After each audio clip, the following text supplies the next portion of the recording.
ሙስናና ብልሹ አሰራርን ውጤታማ በሆነ መንገድ ለመከላከል እንዲቻል ንቃተ ህሊናን ማሳደግና በማህበረሰቡ ዘንድ ግንዛቤን የማስፋት ስራ ያስፈልጋል። ተቋማት አደረጃጀትና አሰራራቸውን ለሙስናና ብልሹ አሰራር በር በማይከፍት መንገድ እንዲያጠናክሩ ማስቻልም ሌላኛው የመከላከያ ዘዴ ነው። በአማራ ክልል ሙስናና ብልሹ አሰራርን ለመግታት የስነ ምግባርና ጸረ ሙስና መከላከል የተቋማት ጥምረት ተቋቁሞ ስራዎች መሰራታቸው ሙስናን ለመከላከል የሚያስችል ትልቅ እድል ፈጥሯል። የሙስና ወንጀል በዋናነት ልንቀርፈው የምንችለው በማስቀጣት ብቻ ሳይሆን ግንዛቤ በመፍጠር ነው፣ አመለካከት በመለወጥ ነው። ተግባሩ ያመለካከት ችግር ስለሆነ ያመለካከት ጉዳይን ለመቀየር ሰፊ ስራ እየሰራን ያለ ነው።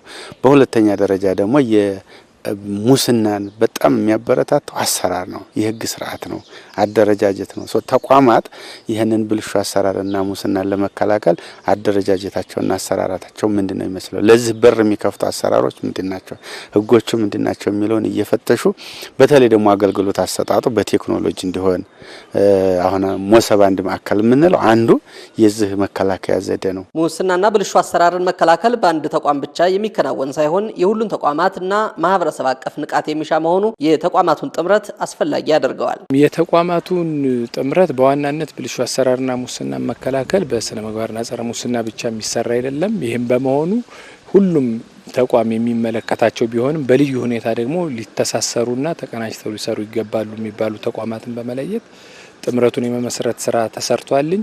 ይህም ጥምረት በመመስረቱ ከመረጃ መለዋወጥ ጀምሮ በየተቋሙ ይነስም ይብዛም ብልሹ አሰራርና ሙስናን ለመከላከል የተጀማመሩ ስራዎች እንዳሉ መገንዘብ ይቻላል። የተቋማት ሙስናና ብልሹ አሰራርን የመከላከል ጥምረት ተቋማቱ አሰራራቸውን ከብልሹ አሰራር እንዲያጸዱ ከማስቻል ባሻገር ሰራተኞች መልካም ስነ ምግባርን ተላብሰው እንዲያገለግሉ በማድረግ ሙስናን ለመከላከል ያግዛል። በየተቋሙ ያሉ ሰራተኞች በስነ ምግባር ታንጸው አገልግሎት እንዲሰጡ ማድረግ ነው። ሁለተኛው በተቋሙ የአገልግሎት አሰጣጡን ዲጂታላይዝ ማድረግ ነው። ዘመናዊነትና ቴክኖሎጂን ተጠቅሞ አገልግሎቱን ማሳለጥ ነው። በሶስተኛ ደረጃ ደግሞ በተቋሙ የሚታዩ ብልሹ አሰራሮችን ቀድሞ መከላከል ነው። ከግዢ ጋር ሊሆን ይችላል፣ ከቅጥር ጋር ሊሆን ይችላል፣ ከተለያዩ ነገሮች ጋር በተያያዘ ብልሹ አሰራርን ቀድሞ ይከላከላል። የተመዘበሩ ሀብቶችም ካሉ እንዲመለሱ ያደርጋልኝ።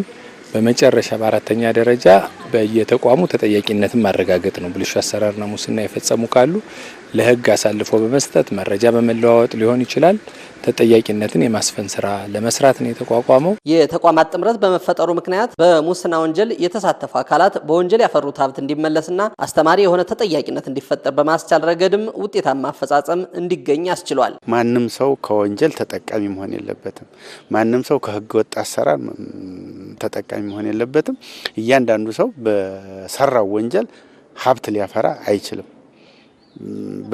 ወንጀሉን በመፈጸሙ መጠየቅ አለበት፣ መቀጣት አለበት።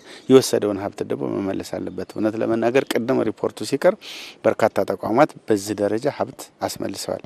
እኛም እንደ ፍትህ ቢሮ ባለፈው 6 ወር ከ45 ሚሊዮን ብር በላይ ነው በወንጀል የተመዘበረውን ሀብት ያስመለስ ነው።